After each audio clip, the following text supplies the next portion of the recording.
12-hour shifts, 5 gym sessions a week, a daughter at home, and I still decided to launch my own business and a podcast. Here's why. Hello guys, welcome back to Built Beyond the Shift podcast. Thank you for tuning in and thank you for watching the previous episodes, and just thank you for the support in general really. It's been really nice to see that like a lot of people are listening to it. Got a good amount of feedback from it, so it's one of them ones where if people are enjoying it, I'll keep doing it. I enjoy doing it myself, sharing like a bit about my story, about what I'm doing, what I'm up to. As long as people are interested, engaged, I will keep doing them for as long as possible.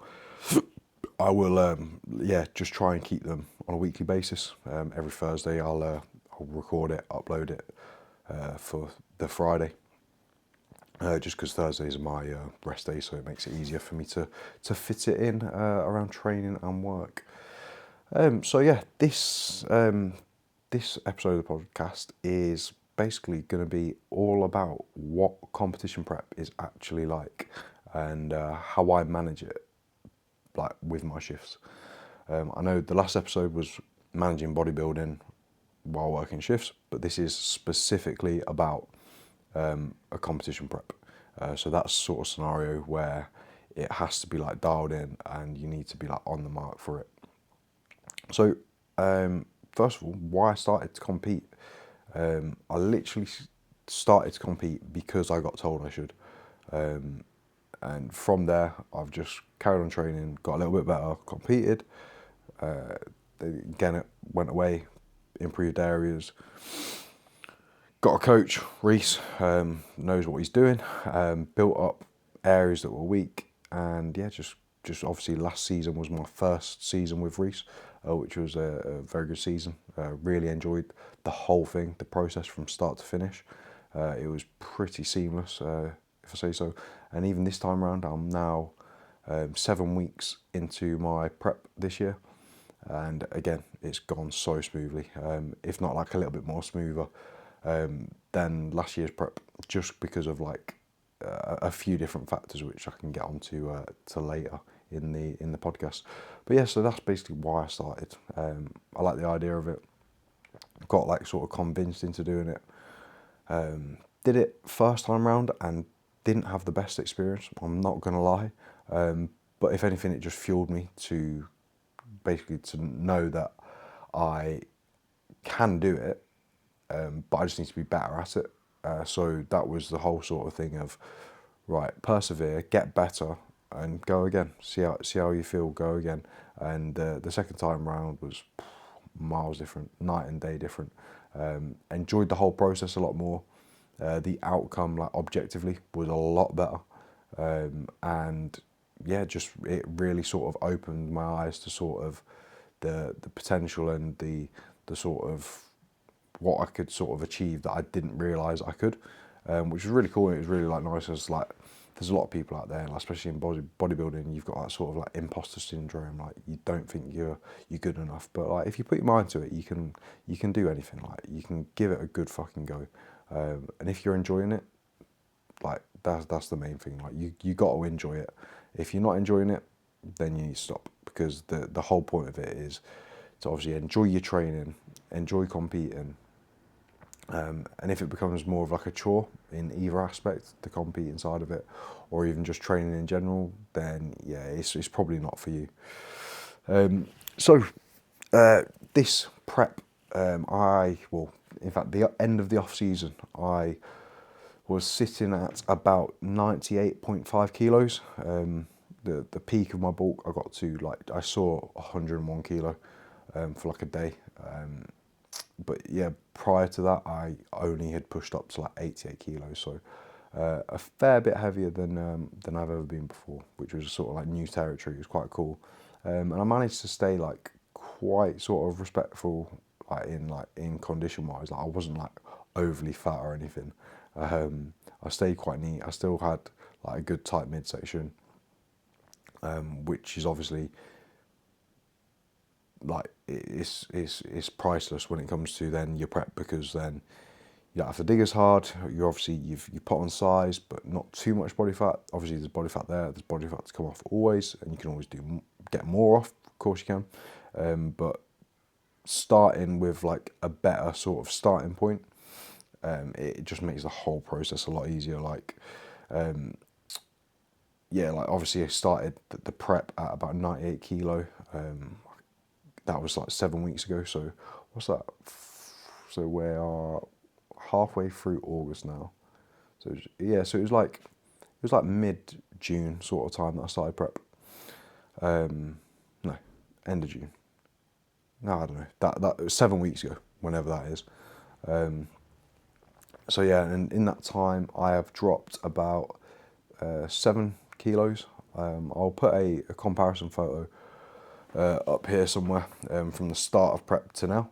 Just a bit of a visual update of how I'm looking, how I'm holding up, and how it's going. It's going like really well, to be fair. Like everything has been like dialed in from the start anyway. Like throughout the off season, it's been pretty spot on. The output, so like the cardio, etc. That's not changed since my like all off season and to prep. Like it's still the same. My target goal for my steps is 11k. Which I do about 13, 14 just through work and like my general life. And then cardio is 25 minutes daily, and that stayed the same as well all off season and prep. So it's just sort of a solidified routine that I've not really had to change anything or do anything more.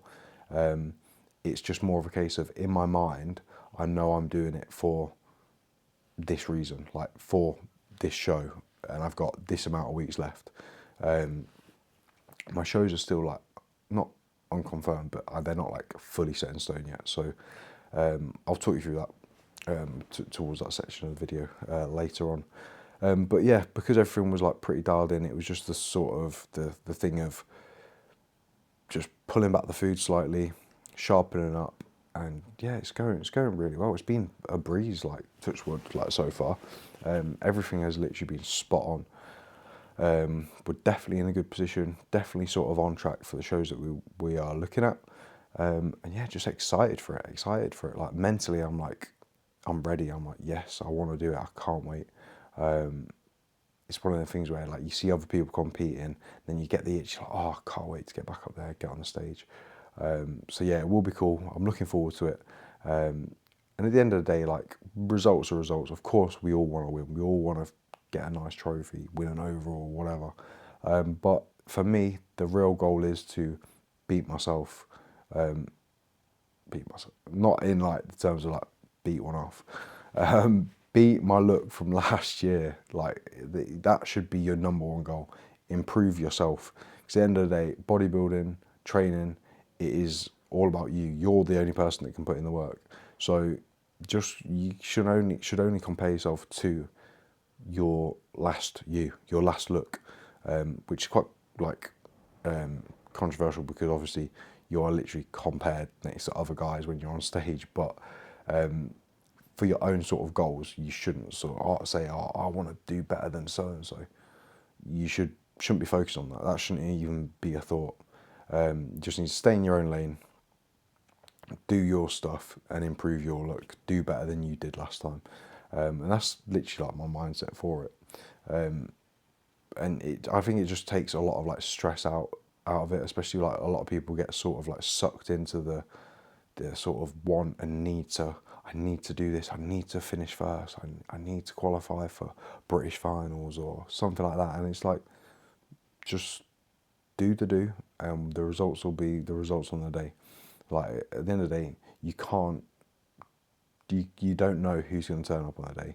You don't know what look the judges are going to be looking for. So if you've competed before, it's the case of improving what the judges' feedback said last time. In my case, it was a lot directed towards my chest, which I knew anyway. Like that was a weak point. Obviously, due to I had a subscapularis tear in end of 2023, which then like stopped me from being able to train like any sort of push and any sort of like direct chest work for best part of 6 to 7 months. Yeah, sorry, I've got a 4-year-old daughter and she always says it, so don't shoot me on that one. That needs to stop. That does need to stop. But yeah, that sort of time where I couldn't train push just meant everything else progressed. So like my back and my legs, because I was training like pull, legs, rest, pull, legs, rest, like on repeat for literally like 6 months. So obviously my back and my legs, they developed a lot more than my chest, and I kind of like fell behind a little bit. As well tailored in with probably not like the best pressing exercises, like actually pressing through my chest, using my pecs to actually move the weight, as opposed to like rolling my shoulders over, my front delts taking over. And to be fair, that's probably why the tear happened, just because like I was never actually working the pec itself. So that rotator cuff area, like the where the subscapularis was, where the tear was, is kind of in that rotator cuff. So it's probably a bit compromised, a little bit weaker. So it was one of them things where it's probably always going to happen. So yeah, that has been like my main focus this year, is to bring up my chest, and I've definitely put a lot of like solid work around volumizing my chest. Good high amount of volume on my push sessions. I've actually got 2 push sessions. I've got a Monday push session, which is push and arms, and then a Friday push session, which is push B. Just really trying to just maximize the most I can get out of my chest training, and that's even through like training with Reese, my coach, and getting like different cues, different setups, how I need to be like approaching the set, and taking these on board, and like listening to him on how to sort of like directly target my chest a little bit better. It has made no end of difference, and like I say, I've made quite a big improvement in my chest, which I'm pretty proud of, as it was like a very weak area for myself for last year. Don't get me wrong, it's nothing special, but it is an improvement. And like I said earlier, like as long as you are improving yourself, you're beating your last look, that should be the main aim. So yeah, I'm pretty happy with that. The hardest parts in prep so far, I've not really had any, not gonna lie to you.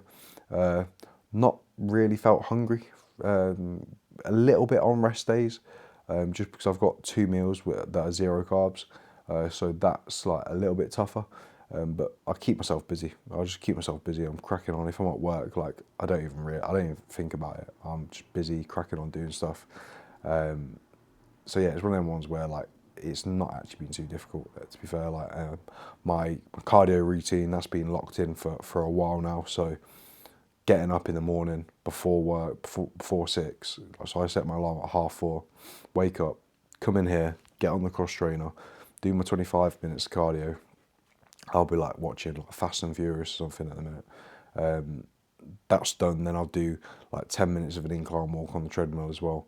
After that, go in, shower, get ready for work, and get to work. So that's probably the hardest part of my day, but because it's the first thing that I do, it's easy to get it done, if that makes sense. Like I'm not at work thinking, oh, when I get home or when I finish training, I've got to then do my cardio. It's like, no, that's done. I've sorted that. It's done and dusted, and it's out of the way. Which is like the mindset and the approach I have towards my cardio. Steps I don't really need to think about because I get them done, like regardless. They always get done just through my day. But yeah, so the only other like difficult thing I could say possibly, sometimes if like I've had a busy day at work, I do feel a little bit more tired. But what I then also say to myself is, if I had a busy day and I weren't dieting, oh god, I'm talking about being tired. Yeah, if I wasn't prepping and dieting or whatever, would I feel tired anyway after a busy day? Yeah, probably so. So it's like, yeah, it is what it is. Just fucking crack on. Like at the end of the day, I choose to do this, so I'm not going to sit moan about, oh, I'm so tired, oh, this, that, and the other. I'm up at 4:30 doing my cardio, do 12 shift now. Yeah, it is what it is. I'm doing it because I enjoy it. It's time given back to me, improving myself and bettering me as a person in terms of like my discipline, and sort of my output and sort of direct approach to life like is a lot more like, I wouldn't say like more efficient. Well, yeah, like yeah, more efficient as it's like it's structured, it's planned. I'm doing this, get them done, and I'm sweet. I like to be very sort of like that and structured. I just think life's like a lot easier that way instead of like guessing everything all the time. Like it does become chaos when it is like that. Mentally, I've been pretty sound. I had a little bit of a, not wobble, because that's just a bit gay, to be honest with you. But like there was more 1 week where I checked in with Reese on a Thursday morning, and I was like, oh, not too happy with the look. It was like, it was early on in prep, and yeah, it was just like one of them ones where I wasn't liking what I was seeing. Oh, excuse me. And I, yeah, just weren't too pleased with myself of how I was looking, and I just thought for a bit like, yeah, I look a bit wank. And then I basically just got told to shut the fuck up. She was like, you're talking out your ass. You're looking fine. You're in the position we need to be right now. Just keep cracking on. Keep doing the do. And that's what I did. And then look where we are, 7 weeks down the line, looking pretty peeled already. And there's a lot more to come. And it's exciting, like week on week, like doing the check-in shots. Obviously, I pose after my sessions to get that sort of like post-workout look, because that's obviously what you're going to be presenting on stage, so to speak, because you're not going to get up on stage with a fasted look, are you? Fasted look is more so for your coach to determine the direction that they need to sort of steer you in, because it's a reflection of like your true conditioning. So that's why fasted check-ins are so important, as like I say, it shows your true conditioning without any meals in, without any sort of blurriness from like fluid intake throughout the day. It is like, it's just facts, really. That is literally what it is. It is facts. If you're fat, if you're overweight still, if you're not lean enough, your fasted check-in shots will show it. It can be quite easy to like look like decent like after a pump at the gym, but if your fasted shots aren't as conditioned as you need to be, or aren't as like on track of where you'd like to be in the stage, or how far out you are to your shows, then the check-in photos are the ones that will show it ultimately. So that's why they are like very, very important. But after I got told that, I was like, yeah, what am I on about? Like, and that's like the first time I ever felt like that. So there is sort of like a mental challenge, I guess, sometimes. But I'm very good at like not getting too attached to it and like worried about it. I just put my trust in Reese. He's told me to do X, Y, Z. I crack on, I do it, I get the job done. And as long as, he says, as long as I do my bit, he does his bit, then we can't do wrong. Like at the end of the day, there's other things down the line that are out of our control. So if we can control the things that we can control, like conditioning, fullness, then we'll do our best with that and manage that appropriately. And I'll put in 110% effort always, regardless. So yeah, that was it really, in terms of like the mental sort of aspect of it.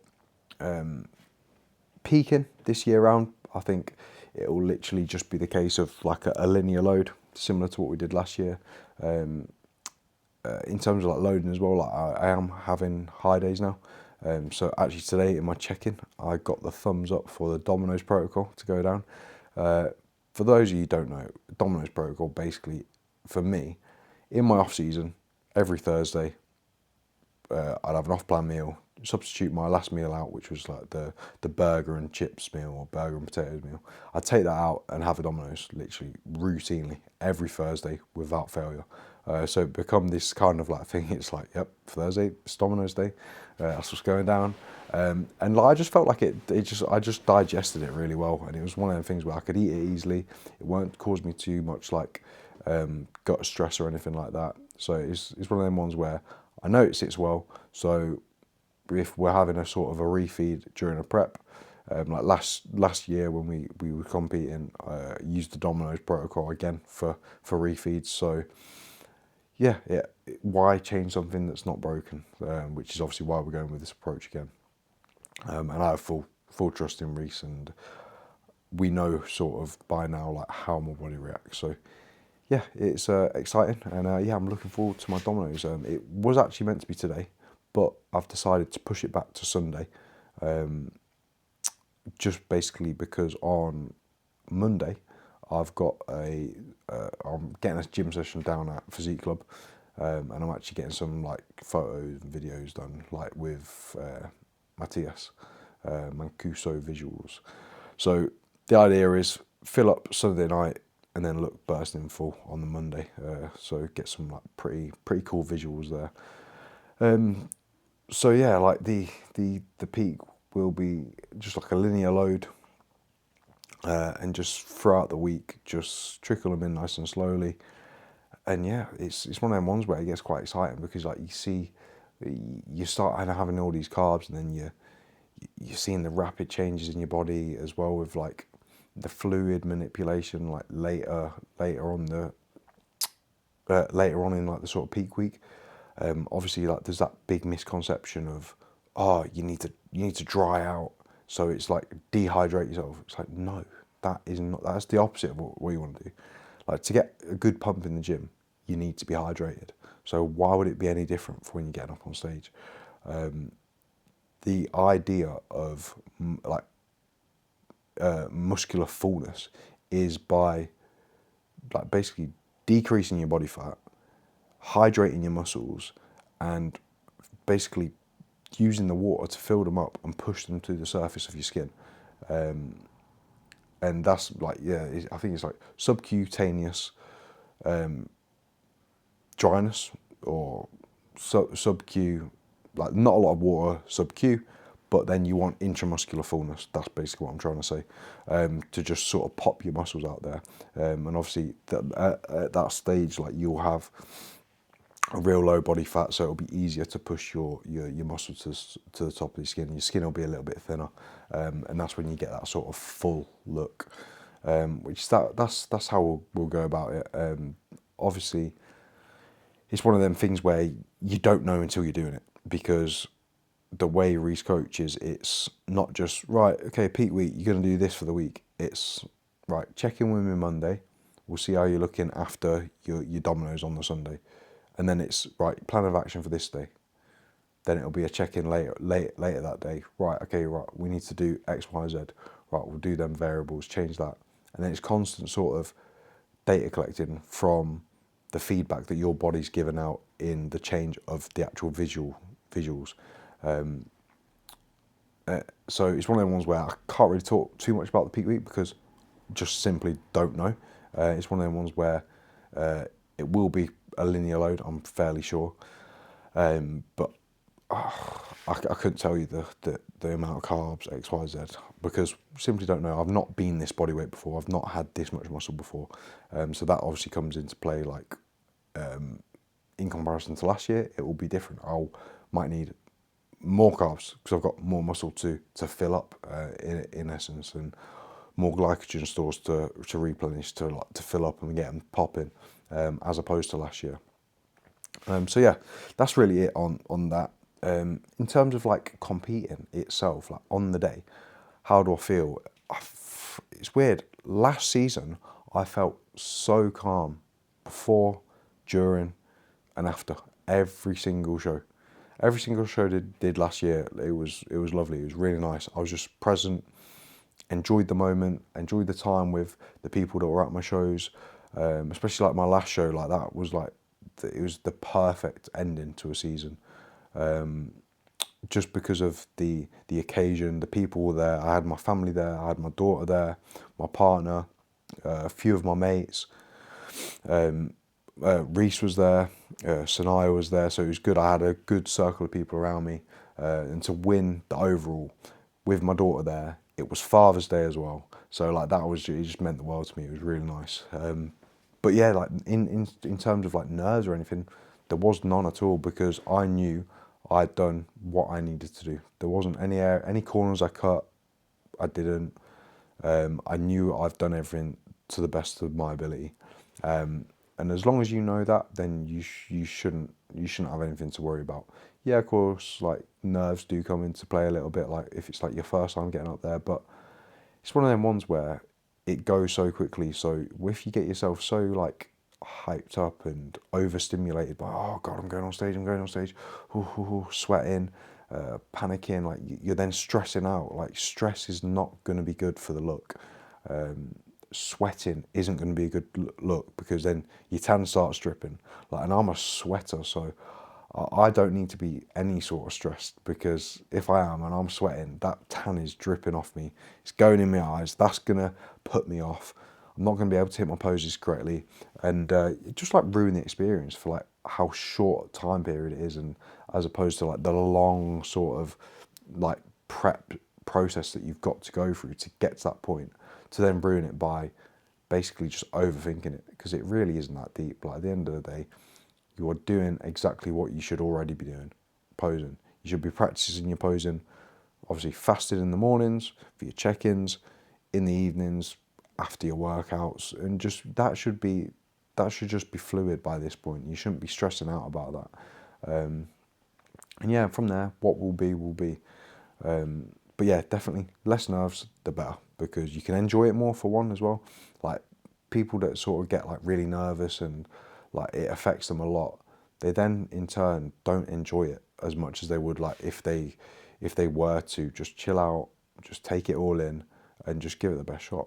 I think that's the sort of approach that a lot of people should have, because they do sort of like exaggerate this whole being on stage thing. Like, oh God, it's this big fucking like event. It's like, yeah, you've worked a lot, you've worked hard for it, but so has everyone else. Now just keep doing what you already know what to do. There's an element of the unknown when you are a first timer, but after that point, like you should be fairly confident within yourself that you have done everything. And if you'd have done everything that you should be doing and you have done, then there is no reason to stress, because you couldn't have done any more. Now, if there is things that you could have done more, you could have done better, then that's when you just need to have a conversation with yourself and say, look, if I want to compete, if I want to do this competitively, be competitive, then I need to sort my shit out. Do my steps, do my cardio in the off season. Like these are the things that sort of determine whether it's for you or it's not. And it's one of them like it's like touchy subjects where it's like, oh yeah, everyone should be able to do bodybuilding. No, they shouldn't. Like if you're a weak individual, then no, you should not do bodybuilding. There, I said it, and that's based off the fact that you need to be strong to do what a bodybuilder does. At the end of the day, you've got to push yourself in sessions. You've got to pile in a load of food in like an off season. In a prep, the opposite. You got to feel that hunger. You got to lean into the suffering a little bit.